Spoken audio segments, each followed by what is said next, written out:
அனைவருக்கும் வணக்கம். Welcome to NBSC Ganesh YouTube channel. Friends, நம்ம 8th சயின்ஸ்க்கு லைன் பை லைன் கொஸ்டின்ஸாக வீடியோ பதிவுகள் பார்த்து வரோம். இந்த வீடியோ பதிவில் நுண்ணுயிரிகள் இந்த லெசனுக்குரிய ஒரு வரி வினாக்கள் என்னங்கிறத பார்த்துடலாம். கண்டிப்பாக இந்த லெசன் படிச்சிருந்தீங்கன்னா இந்த வீடியோ பதிவு உங்களுக்கு ரொம்ப யூஸ்ஃபுல்லாக இருக்கும். வாங்க கேள்விகளை ஒவ்வொன்றா பார்த்துடலாம். முதல் கேள்வி, நுண்ணுயிரிகள் சிறியதாக இருப்பதால் நாம் என்ன பண்ண முடியாதுன்னா வெற்று கண்களால் பார்க்க இயலாது. நுண்ணுயிரிகளை நாம் வெற்று கண்களால் பார்க்க இயலாது. நுண்ணுயிரிகளை பற்றி படிக்கும் அறிவியலின் பிரிவு என்னன்னு பாத்தீங்கன்னா நுண்ணுயிரியல் என்று அழைக்கப்படுகிறது. நுண்ணுயிரிகள் எங்கு காணப்படுகின்றன? காற்று, நீர், மண், நம் உடல், இதுல எல்லாம் பாத்தீங்கன்னா நுண்ணுயிரிகள் காணப்படுகின்றன.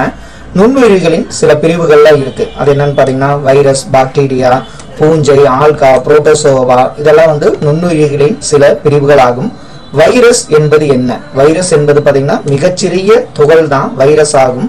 வைரஸ் எதனால் ஆனவை? வைரஸ் மரபு பொருள் மற்றும் புரதத்தால் ஆனவை வைரஸ் ஆகும். உயிருள்ள மற்றும் உயிரற்றவைகளுக்கு இடைப்பட்டது எதுன்னு பாத்தீங்கன்னா வைரஸ் தான் உயிருள்ள மற்றும் உயிரற்றவைகளுக்கு இடைப்பட்டதாக உள்ளது. லத்தீன் மொழியில் வைரஸ் என்பதன் பொருள் என்ன? லத்தீன் மொழியில வைரஸ் என்பதன் பொருள் பாத்தீங்கன்னா விஷம் என்பதாகும். வைரஸ்கள் எதற்குள் வாழும் கட்டாய ஒட்டுண்ணிகளாகும். வைரஸ்கள் பாத்தீங்கன்னா செல்லுக்குள்ளே வாழும் கட்டாய ஒட்டுண்ணிகளாக உள்ளன. வைரஸை பற்றிய படிப்பிற்கு என்ன பெயர்னு பாத்தீங்கன்னா வைராலஜி என்று அழைக்கப்படுகிறது. வைரஸ் எதை காட்டிலும் 10,000 மடங்கு சிறியவையாக உள்ளன.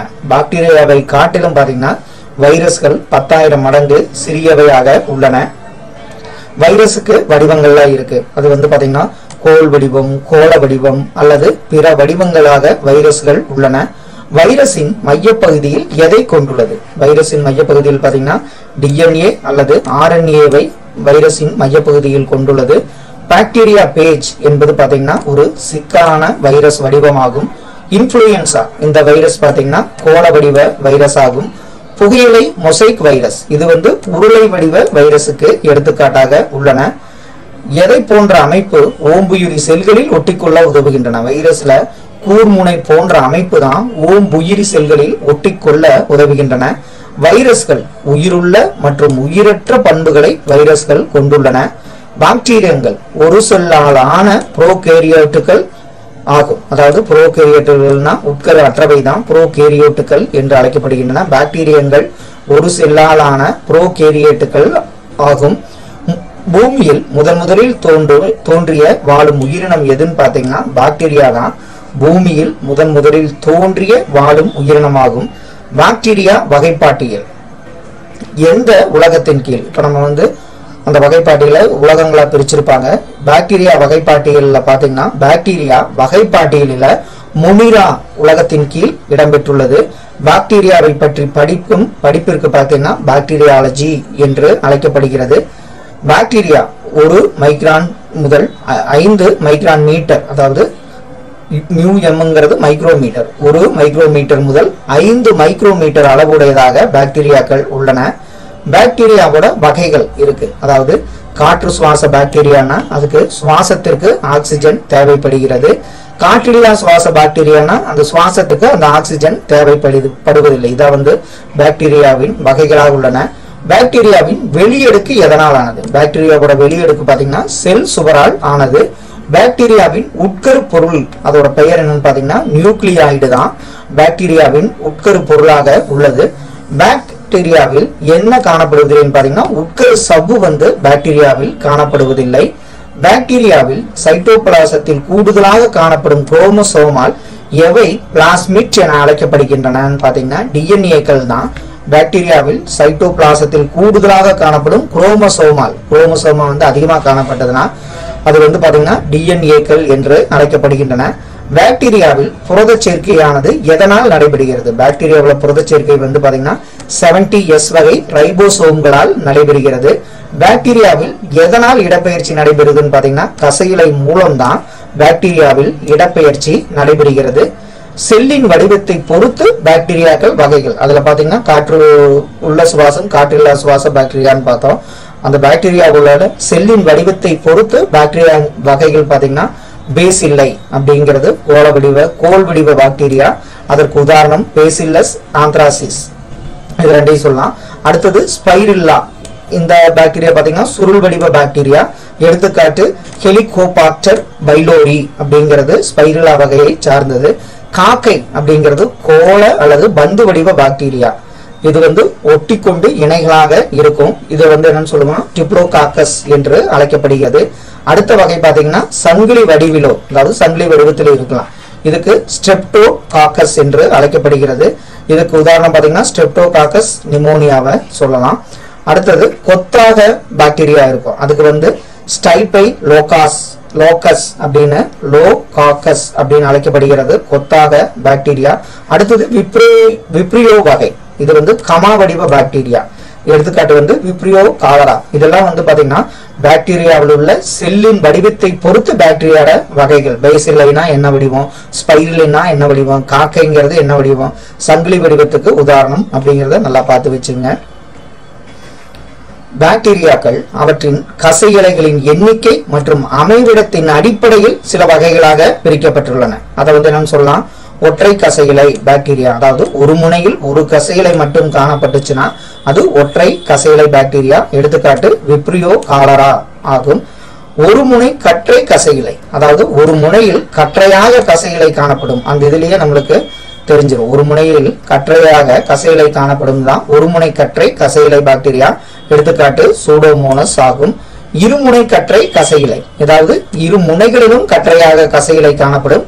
எடுத்துக்காட்டு ரோடோஸ்பைரில்லம் ரூபரம் அப்படிங்கிறது தான் இருமுனை கசையிலை கற்றை கசையிலை பாக்டீரியாவிற்கு உதாரணம். அடுத்த வகை பாத்தீங்கன்னா சுற்று கசையிலை. பாக்டீரியாவின் செல் சுவரை சுற்றி கசையிலை காணப்பட்டா அதுக்கு பேர் வந்து சுற்று கசையிலை பாக்டீரியா. எடுத்துக்காட்டு வந்து பாத்தீங்கன்னா ஏகோலை அப்படிங்கிறது சுற்று கசையிலை பாக்டீரியாவிற்கு உதாரணம். கசையிலை அற்றவை அப்படிங்கிறது பாத்தீங்கன்னா கசையிலை காணப்படலைன்னா கசையிலை அற்றவை பாக்டீரியா வகை. அதுக்கு உதாரணம் வந்து காலரோனி பாக்டீரியம் அப்படிங்கிறது கசையிலை அற்றவைக்கு உதாரணம். அப்ப வந்து சுவாசத்தை பொறுத்து ரெண்டு வகையா பிரிப்போம். அதே மாதிரி செல்லிலோட வகையை வச்சு பிரிப்போம். அடுத்தது பாத்தீங்கன்னா கசையிலை மற்றும் அதோட அமைவிடத்தின் அடிப்படையிலையும் பாக்டீரியாவை சில வகைகளாக பிரித்துள்ளனர். ஒளிச்சேர்க்கை பாக்டீரியங்கள் தனது உணவை எவ்வாறு தயாரித்துக் கொள்கின்றன? ஒளிச்சேர்க்கை பாக்டீரியங்கள் பாத்தீங்கன்னா உணவை தாமே தயாரித்துக் கொள்கின்றன. எடுத்துக்காட்டு சயனோ பாக்டீரியா தான் வந்து தன்னோட உணவை தானே தயாரித்துக் கொள்கின்றன. வேதி தற்சார்பு உணவூட்டம் என்பது என்ன? வேதி தற்சார்பு உணவூட்டம் என்பது அசாதாரண சூழலில் வாழும் பாக்டீரியங்கள் சூரியனிடமிருந்து கிடைக்கும் ஆற்றலுக்கு பதிலாக வேதிப்பொருள்களை, அதாவது அம்மோனியா, ஹைட்ரஜன் சல்பைடு பயன்படுத்தி உணவை தயாரிப்பதுதான் வேதி தற்சார்பு உணவூட்டம் என்று அழைக்கப்படுகிறது. நெக்ஸ்ட் ஒன், பாக்டீரியங்கள் கூட்டுயிர் வாழ்க்கை முறைக்கு உதாரணம் யாவை? அது வந்து மனிதன் சிறுகுடலில் வாழும் ஏகொலை பாக்டீரியா வந்து பாத்தீங்கன்னா பாக்டீரியங்கள் கூட்டுயிர் வாழ்க்கை முறைக்கு உதாரணமாக உள்ளது. பாக்டீரியாக்கள் எந்த முறையில் இனப்பெருக்கம் செய்கின்றன? பாக்டீரியாக்கள் வந்து பாத்தீங்கன்னா பிளத்தல் முறையில் இனப்பெருக்கம் செய்கின்றன. அதாவது அதுல சில டைப் இருக்கு. அதாவது இரண்டாக பிளத்தல், பலவாக பிளத்தல் என பிளத்தல் முறையில் சில பிரிவுகள் உள்ளன. யூகேரியோட்டிக் வகையை சார்ந்த பூஞ்சைகளில் எது காணப்படுவதில்லை? யூகேரியாட்டிக் வகையை சார்ந்த பூஞ்சைகள்ல பாத்தீங்கன்னா பச்சையம் காணப்படுவதில்லை. ஒரு செல் பாக்டீரியா வந்து பாத்தீங்கன்னா ஒரு செல்லுக்கு பூஞ்சைக்கு வந்து ஈஸ்ட் சொல்லலாம், அல்லது பல செல்லுகளானது ஆனது வந்து பென்சிலியம். ஒரு செல்லான பூஞ்சை வந்து ஈஸ்ட் அல்லது பல செல்களானது பென்சிலியத்தை நம்ம சொல்ல முடியும். பூஞ்சைகளை பற்றிய படிப்பு வந்து எவ்வாறு அழைக்கப்படுகிறதுன்னு பாத்தீங்கன்னா மைக்காலஜி என அழைக்கப்படுகிறது. பூஞ்சைகளில் எத்தனை வகை இனங்கள் உள்ளன? பூஞ்சையில சுமார் வந்து 70,000 வகை இனங்கள் வந்து பூஞ்சைகளில் காணப்படுகின்றன. ஒரு செல்லாலான பூஞ்சை எதுன்னு பாத்தீங்கன்னா ஈஸ்ட் தான் ஒரு செல்லாலான பூஞ்சை ஆகும். பூஞ்சையில் நொதித்தல் எவ்வாறு நடைபெறுகிறது? அதாவது பூஞ்சையில பாத்தீங்கன்னா ஈஸ்டினால் உற்பத்தி செய்யப்படும் சைமேஸ் என்னும் நொதியின் உதவினால்தான் நொதித்தல் நடைபெறுகிறது. இப்போ பூஞ்சையில நொதித்தல் வந்து சைமேஸ் அப்படிங்கிற நொதியின் உதவினால் நடைபெறுகிறது. பூஞ்சைகள் எந்த நிலையில் சுவாசிக்கின்றன பாத்தீங்கன்னா காற்றில்லா நிலையில் சுவாசிக்கின்றன. பூஞ்சைகள் எவ்வாறு இனப்பெருக்கம் பூஞ்சையில் நடைபெறுகிறதுன்னு பாத்தீங்கன்னா பூஞ்சையில முட்டு விடுதல் மூலம் இனப்பெருக்கம் நடைபெறுகிறது. பூஞ்சைகளின் கைப்பாக்களின் சுவர்கள் எதனால் ஆனது? பூஞ்சையோட கைப்பாக்கள் சுவர் பாத்தீங்கன்னா கைட்டின் மற்றும் செல்லுலோசால் ஆனது. கைப்பாக்களின் பயன் என்ன?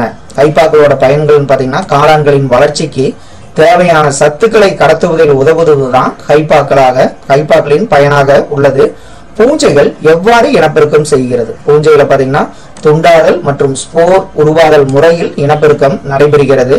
பூஞ்சைகள் மட்குண்ணிக்கு உதாரணம் எது? பூஞ்சையில மட்குண்ணிக்கு உதாரணம் எதுன்னு பாத்தீங்கன்னா ரைசோபோஸ், பென்சிலியம், அகாரிஸ், இது அகாரிகஸ், இதெல்லாம் வந்து பாத்தீங்கன்னா பூஞ்சைகளின் மட்குண்ணிக்கு உதாரணமாக உள்ளது. பூஞ்சைகள் ஒட்டுண்ணிகளுக்கு உதாரணமாக எது இருக்குதுன்னு பாத்தீங்கன்னா பக்சீனியா, அல்புகோ, ஒஸ்டிலோகா, இதெல்லாம் வந்து பாத்தீங்கன்னா பூஞ்சைகளின் ஒட்டுண்ணிகளுக்கு உதாரணமாக உள்ளது. பூஞ்சைகளுக்கு அதாவது பூஞ்சைகள் கூட்டுயிரிகளுக்கு உதாரணம் எதுன்னு பாத்தீங்கன்னா வாஸ்குலார், தாவரங்களின் வேர்களில் உள்ள பூஞ்சைகள் தான் கூட்டுயிரிக்கு உதாரணமாக உள்ளது. அதுக்கு உதாரணம் பாத்தீங்கன்னா மைக்கோ ரைசா, இது வந்து பாத்தீங்கன்னா கூட்டுயிரிகளுக்கு பூஞ்சையில உதாரணமாக உள்ளது. ஆல்காக்கள் எந்த வகை உயிரினமாகும்? ஆல்காக்கள் வந்து பாத்தீங்கன்னா யூகேரியோட்டிக் வகை உயிரினமாகும். ஆல்காக்கள் எங்கு வாழ்கின்றன? ஆல்காக்கள் பாத்தீங்கன்னா ஈரப்பதமான வாழிடங்களில் ஆல்காக்கள் காணப்படுகின்றன. ஆல்காக்கள் அதிக அளவில் எதை பெற்றுள்ளன? ஆல்காக்கள் அதிக அளவில் பசுங்கணிகத்தை பெற்றுள்ளன. நீர்ப்புற்கள் என அழைக்கப்படுவது எதுன்னு பாத்தீங்கன்னா ஆல்காக்கள் தான் நீர்ப்புற்கள் என அழைக்கப்படுகின்றன. ஆல்காவை பற்றி படிப்பதற்கு என்ன பெயர்? ஆல்காவை பற்றி படிப்பதற்கு பாத்தீங்கன்னா ஆல்காலஜி என அழைக்கப்படுகிறது. இதை வந்து பைக்காலஜி என்றும் கூறுவார்கள். ஆல்காவின் வேறுபட்ட வகைகள் யாது? ஆல்காவோட வேறுபட்ட வகைன்னு பாத்தீங்கன்னா 1 மைக்ரானில் இருந்து 50 மீட்டர் வரை வந்து வளரக்கூடிய ஆல்காக்கள் உள்ளன. ஆல்கா ஒரு செல்லான நுண்ணுயிரி எது? ஆல்காவில ஒரு செல்லான நுண்ணுயிரி எதுன்னு பாத்தீங்கன்னா கிளாமிடோமோனஸ் ஆகும். ஆல்காவில பல செல்களான நுண்ணுயிரி எதுன்னு பாத்தீங்கன்னா சர்காசம் அப்படிங்கிறது தான் ஆல்காவில பல செல்களான நுண்ணுயிரியாக உள்ளது. ஒரு செல் ஆன ஆல்காக்கள் வேறுபட்ட வடிவங்கள் யாவை? ஒரு செல்லாலான ஆல்காக்களின் வேறுபட்ட வடிவங்கள் கோள வடிவம் இருக்கு, கோள் வடிவம் இருக்கு மற்றும் சுழல் வடிவத்தில் காணப்படுகின்றன. பல செல்களான ஆல்காக்களின் வேறுபட்ட வடிவங்கள் எதுன்னு பாத்தீங்கன்னா இலைகளாகவோ அல்லது கிளைத்தோ காணப்படுகிறது. கிளோமிடோமோனஸ் எங்கு வாழ்கிறது? கிளோமிடோமோனஸ் பாத்தீங்கன்னா எளிய ஒரு செல்லான நகரும் திறனுடைய நன்னீர் வாழ் பாசி ஆகும். அதனால வந்து அதுல நன்னீரில் வாழும் கிளோமிடோமோனஸ் வாழ்கிறது. கிளோமிடோமோனஸ் வடிவம் என்ன? கிளோமிடோமோனஸோட வடிவம் முட்டை, கோள அல்லது பேரிக்காய் வடிவில் காணப்படுகிறது. கிளோமிடோமோனஸ் செல் எதனால் ஆனது? கிளோமிடோமோனஸ் செல் பாத்தீங்கன்னா செல்லானது மெல்லிய செல்லுலோசால் ஆன செல் சுவரினால் சூழப்பட்டுள்ளது. செல் சுவருக்கும் பசுங்கணிகத்திற்கும் இடையில் சைட்டோபிளாசம் காணப்படுகிறது. இப்ப கிளோமிடோமோனஸ் செல் வந்து பாத்தீங்கன்னா மெல்லிய செல்லுலோசாலான செல் சுவரினால் சூழப்பட்டுள்ளது. கிளாமிடோமோனஸ் எவ்வாறு இனப்பெருக்கம் நடைபெறுகிறது? கிளாமிடோமோனஸ்ல பாத்தீங்கன்னா பால் மற்றும் பாலிலா முறையிலான இனப்பெருக்கம் கிளாமிடோமோனஸில் நடைபெறுகிறது. புரோட்டோசோவா என்ன வகை உயிரினமாகும்? புரோட்டோசோவாங்கிறது பாத்தீங்கன்னா கிரேக்கத்தில் புரோட்டோஸ்னா முதல் மற்றும் சோவான் பாத்தீங்கன்னா விலங்கு. அது வந்து ஒரு செல் யூகேரியோட்டுகள் தான் புரோட்டோசோவா ஆகும். புரோட்டோசோவானா கிரேக்கத்துல புரோட்டோஸ்னா முதல், சோவான்னா விலங்கு, முதல் விலங்குங்கிற மாதிரி ஒரு செல் யூகேரியோட்டுகள் தான் புரோட்டோசோவா ஆகும். புரோட்டோசோவா வகைப்பாட்டில் எங்கு உள்ளது? இப்போ உலக அந்த உயிரினங்கள் வகைப்பாட்டுல புரோட்டோசோவா, புரோட்டிஸ்டா என்னும் உலகில் இடம்பெற்றுள்ளன. புரோட்டோசோவை பற்றி படிக்கிறது என்ன பெயர்? புரோட்டோசோவாவை பற்றி படிப்பதற்கு புரோட்டோ விலங்கியல் என்று அழைக்கப்படுகிறது. புரோட்டோசோவாக்களின் வகைகள் என்னென்னங்கிறத பார்த்திடலாம். சிலியேட்டாங்கிறது சிலியாக்களால் இடம்பெயர்கின்றன. எடுத்துக்காட்டு பாரமீசியம், இது ஒரு வகை. அடுத்தது பிளாஜெல்லேட்டாங்கிறது கசை இலைகளால் இடம்பெயர்கின்றன. அதற்கு உதாரணம் யூக்ளினா. அடுத்த வகை சூடோபோடியா, போலிக்கால்களால் இடம்பெயர்கின்றன. எடுத்துக்காட்டு அமீபா. அடுத்தது ஸ்போரோசோவா, இது வந்து ஒட்டுண்ணிகளாக உள்ளன. எடுத்துக்காட்டு பிளாஸ்மோடியம். இதெல்லாம் வந்து பாத்தீங்கன்னா புரோட்டோசோவாக்களின் வகைகள். சிலியேட்டா, பிளாஜெல்லேட்டா, சூடோபோடியா, ஸ்போரோசோவா, இதெல்லாம் வந்து பாத்தீங்கன்னா புரோட்டோசோவாக்களின் வகைகளாக உள்ளன. அமீபா ஒரு புரோட்டோசோவா என்பதால் அதுல என்ன ஆகுதுன்னு பாத்தீங்கன்னா போலிக்கால்கள் மூலம் அமீபா இடம்பெயர்கிறது. லத்தீன்ல பாத்தீங்கன்னா பொய்க்கால்கள் என அழைக்கப்படுகிறது. போலிக்கால்கள் என்பது என்ன? போலிக்கால்கள் பாத்தீங்கன்னா செல்சவின் நீச்சி அடைந்த பகுதி தான் போலிக்கால்கள் என அழைக்கப்படுகிறது. போலிக்கால்கள் எதற்கு உதவுகின்றன? அதாவது இரையை பிடிக்க, இரைங்கிறது ஆல்கா, இது வந்து பிடிப்பதற்கு போலிக்கால்கள் உதவுகின்றன. அமீபாவில் உணவு குமிழ்கள் எவ்வாறு உருவாகின்றன? அமீபாவில் உடலானது உணவு துகளை சூழ்ந்து அவற்றை விளங்குவதன் மூலம் பாத்தீங்கன்னா உணவு குமிழ்கள் வந்து அமீபாவில் உருவாகின்றன. அமீபாவில் எது கழிவு நீக்கத்திற்கு உதவுகிறது? அதாவது அமீபாவில் சைட்டோபிளாசத்தில் உள்ள சுருங்கும் நுண் குமிழ்கள் தான் கழிவு நீக்கத்திற்கு உதவுகின்றன. அமீபாவில் இனப்பெருக்கம் எவ்வாறு நடைபெறுகிறது? அமீபாவில் இனப்பெருக்கம் இணைவு மற்றும் ஸ்போர் உருவாதல் முறையில் அமீபாவில் இனப்பெருக்கம் நடைபெறுகிறது. அன்றாட வாழ்வில் நுண்ணுயிர்களின் பயன்பாடுகள் யாவை? நுண்ணுயிர்களிலிருந்து நம்ம என்னென்ன பெற முடியும்னா எதிர் உயிர் கொல்லிகள், அதாவது ஆன்டிபயோட்டிக் மற்றும் தடுப்பூசி போன்றவற்றை நுண்ணுயிர்களிலிருந்து நாம் பெற முடியும். முதலில் எதிர் உயிர்கொல்லி மருந்தான பென்சிலினை கண்டுபிடித்தவர் யாருன்னு பாத்தீங்கன்னா சர் அலெக்சாண்டர் பிளமிங் தான் கண்டுபிடிச்சாரு. அவர் கண்டுபிடித்த வருடம் 1928ஆம் ஆண்டு. எதிர் உயிர்கொல்லியான பென்சிலின் எதிலிருந்து பெறப்படுகிறதுன்னு பாத்தீங்கன்னா பெனிசிலியம் கிரைசோஜீனம் என்ற பூஞ்சையில் இருந்துதான் பென்சிலின் பெறப்படுகிறது. டெட்டனஸ், டிப்தீரியா போன்ற நோய்களை குணப்படுத்த பென்சிலின் பயன்படுகிறது. ஸ்ட்ரெப்டோமைசின் எனும் எதிர் உயிர்கொல்லி எதிலிருந்து பெறப்படுகிறது? ஸ்ட்ரெப்டோமைசின் பாத்தீங்கன்னா ஸ்ட்ரெப்டோமைசிஸ் என்ற பாக்டீரியா மூலம் நமக்கு கிடைக்கிறது. எந்த எதிர் உயிர்கொல்லி இத்தாலிய நாட்டின் மண்ணில் இருந்து உற்பத்தி செய்யப்படுகிறது? சூடோ யூரிட்டிமைசின் அப்படிங்கிற உயிர்கொல்லி தான் இத்தாலிய நாட்டின் மண்ணில் இருந்து உற்பத்தி செய்யப்படுகிறது. முதலில் பெரியம்மைக்கான தடுப்பூசியை கண்டறிந்தவர் யாருன்னா எட்வர்ட் ஜென்னர் தான் பெரியம்மைக்கான தடுப்பூசியினை கண்டறிந்தவர் ஆவார். வேக்சினேஷன் என்ற சொல் யாரால் சூட்டப்பட்டது? வேக்சினேஷன் என்ற சொல் பாத்தீங்கன்னா எட்வர்ட் ஜென்னரால் சூட்டப்பட்டது. வேக்சினேஷன் தடுப்பூசிகளுக்கு உதாரணம் யாது? இப்போ தட்டமைக்கான MMR தடுப்பூசி, பொண்ணுக்கு வீங்கி, ரூபெல்லா, காசநோய்க்கான PCG தடுப்பூசி, இதெல்லாம் வேக்சினேஷன் தடுப்பூசிகளுக்கு உதாரணமாக உள்ளது. நுண்ணுயிர்கள் கழிவுகளை மட்கச் செய்வதால் என்னவென்று அழைக்கப்படுகிறது? அது நுண்ணுயிர்கள் கழிவுகளை மட்கச் செய்வதால் சிதைப்பவைகள் என அழைக்கப்படுகிறது. சிதைப்பவை நிகழ்வின் போது என்ன நடக்கிறது?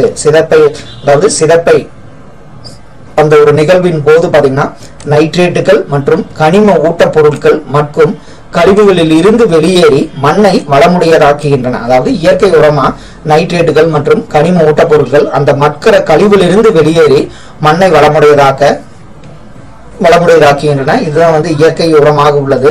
இதுதான் சிதைப்பவை நிகழ்வின் போது நடைபெறும் நிகழ்ச்சியாகும். எந்த வகை தாவரங்களில் நைட்ரஜன் நிலைநிறுத்தம் நடைபெறுகிறது? பருப்பு வகை தாவரங்களின் வேர் முடிச்சுகளில் வாழும் ரைசோபியம் பாக்டீரியங்கள். இதன் மூலம்தான் நைட்ரஜன் நிலைநிறுத்தம் அந்த வேர்களில் நடைபெறுகிறது. மண்ணில் வாழும் எந்த பாக்டீரியங்கள் உயிரியல் முறையில் நைட்ரஜனை நிலைப்படுத்துகின்றன? Cyanobacteria, Nasdaq. இது ரெண்டும் தான் பாத்தீங்கன்னா மண்ணில் வாழும் பாக்டீரியங்கள். சைனோபாக்டீரியா, நாஸ்டாக் போன்ற பாக்டீரியங்கள் உயிரியல் முறையில் நைட்ரஜனை நிலைப்படுத்துகின்றன. பயிர்களுக்கு தீங்குயிர்களிடம் இருந்து பாதுகாப்பு அளிப்பதில் எவை உதவுகின்றன பாத்தீங்கன்னா நுண்ணுயிரிகள் உதவுகின்றன. பேசில்லஸ் துரின்சிலஸ் அப்படிங்கிறது பூச்சிகளை கட்டுப்படுத்துகிறது. அதாவது பேசில்லஸ் துரின்சிஸ் அப்படிங்கிறதா பூச்சிகளை கட்டுப்படுத்த உதவுகிறது. ட்ரைகோடெர்மா இது பூஞ்சை வேர்களுக்கு பாதுகாப்பு மற்றும் நோய் கிருமிகளை கட்டுப்படுத்துகிறது. ட்ரைகோடெர்மாங்கிற பூஞ்சை. பாக்லோ வைரஸ்கள், இது பாக்லோ வைரஸ்ங்கிறது ஒரு வைரஸ் வகை. இது பூச்சிகள் கணுக்காலிகளை தாக்கி நமக்கு உதவுகின்றன. தொழிற்சாலை கழிவுநீர் சுத்திகரிப்பின் 2ஆம் நிலையில் எந்த நுண்ணுயிர்கள் கழிவுகளின் பெரும்பகுதியான கரிம பொருட்களை உட்கொள்கின்றன? நைட்ரோபாக்டர் அப்படிங்கிற சிற்றின வகைதான் தொழிற்சாலை கழிவுநீர் சுத்திகரிக்கும் போது 2ஆம் நிலையில் கழிவுகளின் பெரும்பகுதியான கரிம பொருட்களை உட்கொள்வதாக உள்ளன.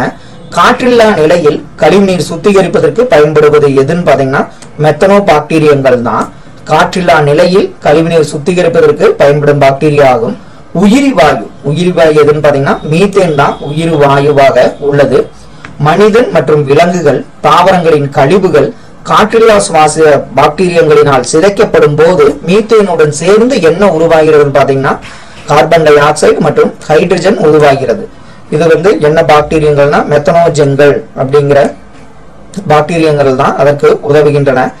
ஆல்கஹால் பானங்கள் எவ்வாறு உற்பத்தி செய்யப்படுகின்றன? ஆல்கஹால்லாம் பாத்தீங்கன்னா ஈஸ்டின் உதவியினால் நொதித்தல் முறையில் ஆல்கஹால் உற்பத்தி செய்யப்படுகின்றன.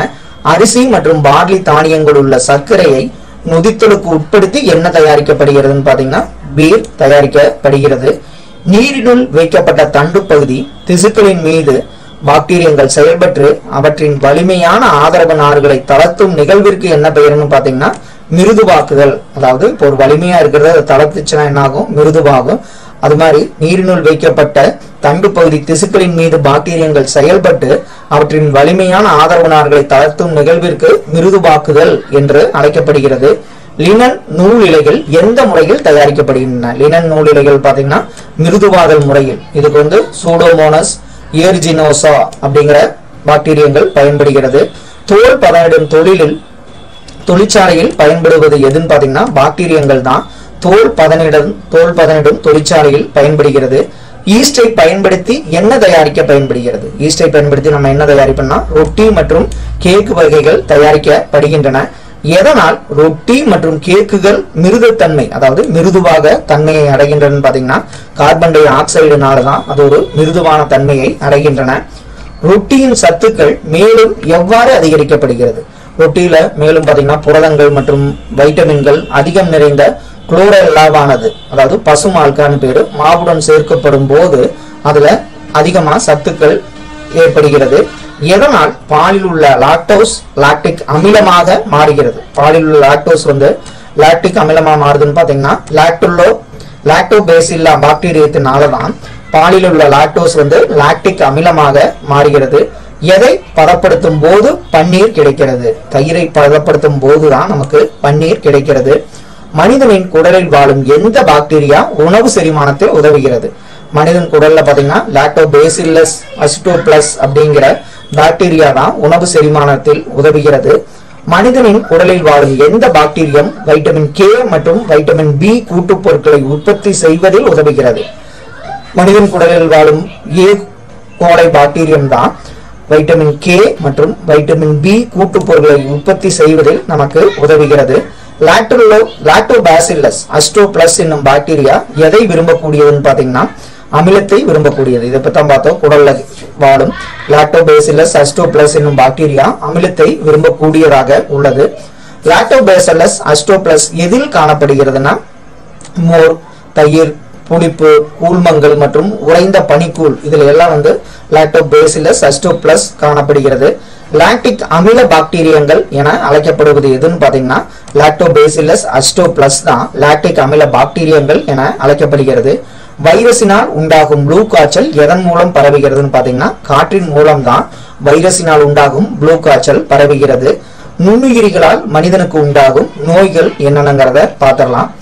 இப்போ பாத்தீங்கன்னா காசநோய், இதை டியூபர்குலோசிஸ், இதை எந்த நுண்ணுயிரி ஏற்படுத்துதுன்னு பாத்தீங்கன்னா மைக்கோபாக்டீரியம் டியூபர்குலோசிஸ் அப்படிங்கிற பாக்டீரியா ஏற்படுத்துகிறது. இதுக்கு நம்ம பரவும் முறை என்ன, அறிகுறி என்ன, தடுப்பூசி என்னென்ன போடணுங்கிறது இருக்கும். அடுத்தது காலரா. காலரா நோய் உண்டாக்கும் நுண்ணுயிர் எதுன்னு பாத்தீங்கன்னா விப்ரியோ காலரா, இதுவும் பாக்டீரியா, இதனால காலரா ஏற்படுகிறது.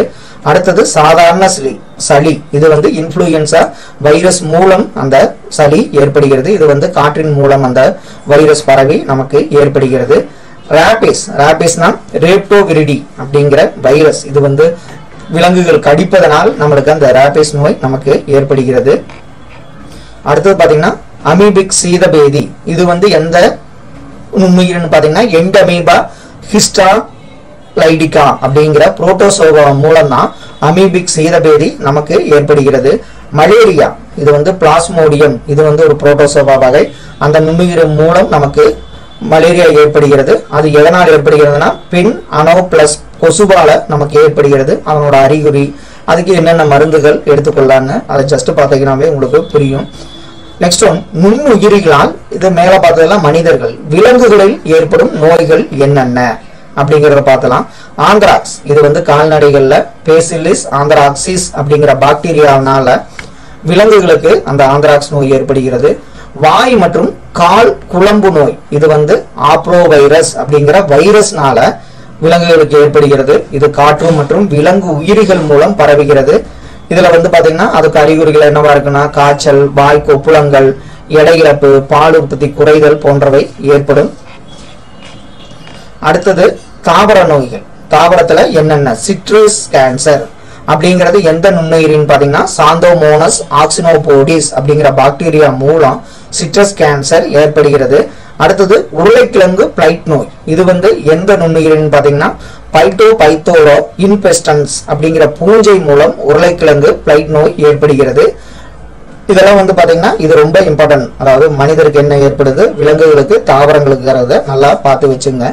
உணவு தயாரிப்பில் பொதுவாக பயன்படும் நுண்ணுயிரிகள் யாவை? உணவு தயாரிப்புல பொதுவாக பயன்படும் நுண்ணுயிரிகள் ஈஸ்ட், பாக்டீரியா மற்றும் பூஞ்சைகள் ஆகும். நுண்ணுயிரிகளால் நடைபெறும் எந்த நிகழ்வில் கரிம அமிலங்கள், ஆல்கஹால்கள் மற்றும் எஸ்டர்கள் உருவாகின்றன? இதுல எந்த நிகழ்வுன்னு பாத்தீங்கன்னா நொதித்தல் நிகழ்வின் போதுதான் கரிம அமிலங்கள், ஆல்கஹால் மற்றும் எஸ்டர்கள் உருவாகின்றன. உணவுப் பொருட்களை பதப்படுத்துவதில் 2 வகையான நுட்பங்கள் யாவை? அதுல பாரம்பரிய நுட்பங்கள், நவீன நுட்பங்கள் அப்படிங்கிறது உணவு பொருட்களை பதப்படுத்துவதில் 2 வகை நுட்பங்கள் ஆகும். பாரம்பரிய நுட்பங்கள் எதுன்னு பாத்தீங்கன்னா நொதித்தல், ஸ்டார்ச் மற்றும் சர்க்கரையானது நுண்ணுயிர்களின் உதவியால் ஆல்கஹாலாக மாற்றமடைந்தது தான் நொதித்தல் என அழைக்கப்படுகிறது. அடுத்தது பாத்தீங்கன்னா ஊற வைத்தல். இது வந்து பாத்தீங்கன்னா உண்ணக்கூடிய நுண்ணுயிர் கொல்லி திரவத்தில் உணவை கெடாமல் பராமரிக்கும் முறைதான் ஊற வைத்தல். இப்போ ஊறுகாய் எல்லாம் வந்து பாத்தீங்கன்னா அதுக்கு சில கெமிக்கல் ஆட் பண்ணுவாங்க. அதை வந்து ஊற வைத்தல் முறையில் இது வந்து கெடாமல் வைக்க உதவுகிறது. இது வந்து 2 வகைப்படும், வேதியியல் முறை, அடுத்தது நொதித்தல் முறை.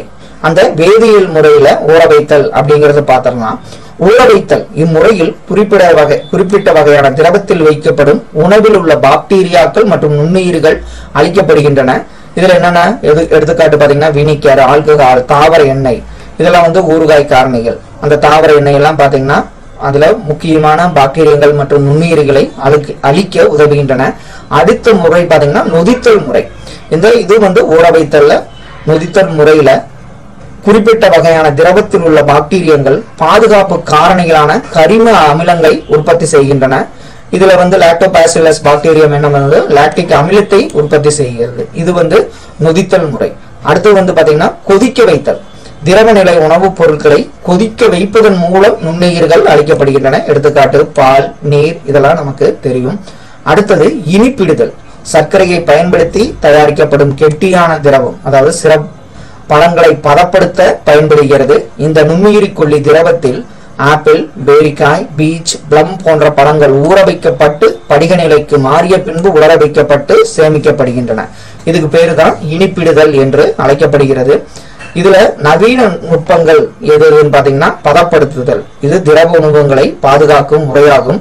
இந்த முறையை கண்டறிந்தவர் லூயிஸ் பாஸ்டர் 1862 இந்த பதப்படுத்துதல் முறையை கண்டறிந்தார்.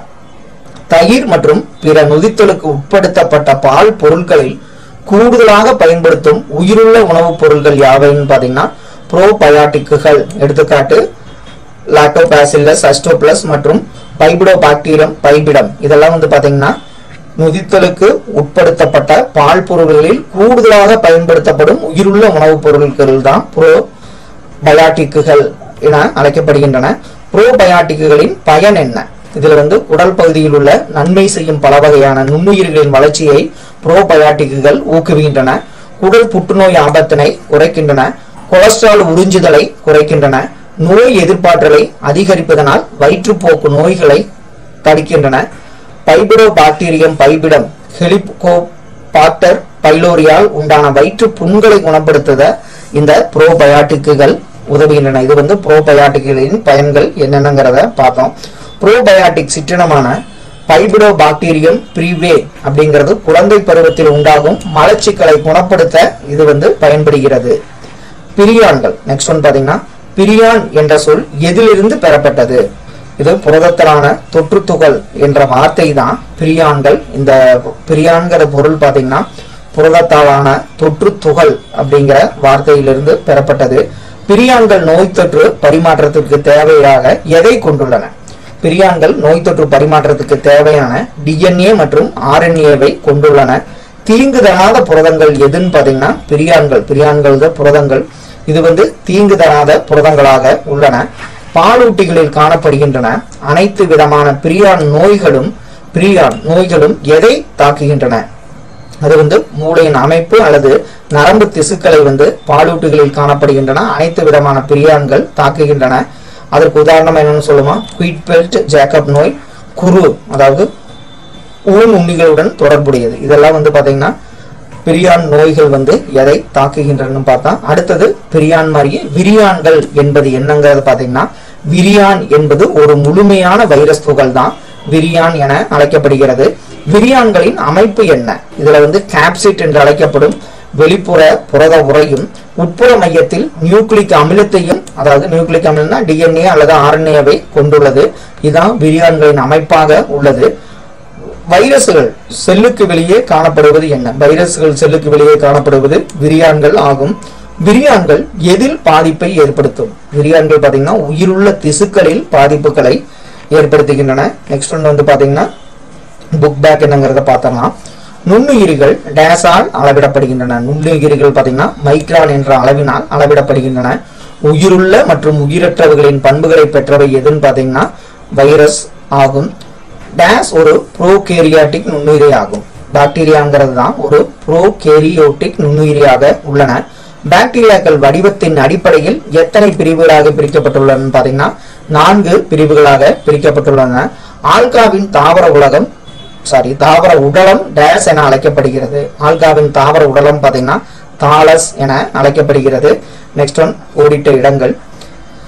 பென்சிலின் என்ற பூஞ்சையில் இருந்து தயாரிக்கப்படுவது பெனிசிலியம் என்று அழைக்கப்படுகிறது. டேஸ் என்பவை நோய் தொற்றுடைய புரத துகளாகும். பிரியான் அப்படிங்கிறது தான் நோய் தொற்றுடைய புரத துகளாகும். செல்லுக்கு வெளியே காணப்படும் வைரஸ்கள் வந்து விரியான்கள் என அழைக்கப்படுகின்றன. நுண்ணுயிரிகளை எதன் உதவியுடன் காண முடியும்னா நுண்ணோக்கி மூலம் தான் நாம காண முடியும். பாக்டீரியாவின் ஒரு முனையில் கசையிலைகள் பெற்றவை டேஸாக வகைப்படுத்தப்பட்டுள்ளன. பாக்டீரியாவில் ஒரு முனையில் கசையிலைகள் இருந்தால் நம்ம இப்பதான் பார்த்தோம், அது ஒற்றை கசையிலையாக வகைப்படுத்தப்பட்டுள்ளன. நெக்ஸ்ட் ஒன் பொறுத்துக. நைட்ரஜன் நிலைப்படுத்தும் பாக்டீரியா எதுன்னு பாத்தீங்கன்னா ரைசோபியம் ஆகும். காசநோய் எதனால் உண்டாகிறதுனா பாக்டீரியாவினால் உண்டாகிறது. குருங்கிறது பாத்தீங்கன்னா பிரியான்கள் ஆகும். இது வந்து விலங்குகளை நோயை ஏற்படுத்தும். ப்ரோபயாட்டிக்ஸ் அப்படிங்கிறது லாக்டோபாசிலஸ் அசிடோபிளஸோட துணை வைரஸ் ஆகும். எட்வர்ட் ஜென்னர் இவர் வந்து தடுப்பூசியை கண்டவர் ஆவார். நெக்ஸ்ட் ஒன் சரியா தவறா? நோய் உண்டாக்கும் நுண்ணுயிரிகள் நோய் கிருமிகள் என அழைக்கப்படுவது சரி. பின் அனோபிளஸ் கொசுக்கள் டெங்கு வைரஸை எடுத்துச் செல்கின்றன. இது வந்து தவறு. சின்னம்மை தொற்று நோயாகும் அப்படிங்கிறது சரியான கூற்று. சிட்ரஸ் கேன்சர் பூச்சிகளில் பரவுகிறது சரி. ஈஸ்ட் அதிக அளவில் ஆல்கஹாலை உற்பத்தி செய்ய பயன்படுகிறது சரி. ஃப்ரெண்ட்ஸ், இதோட இந்த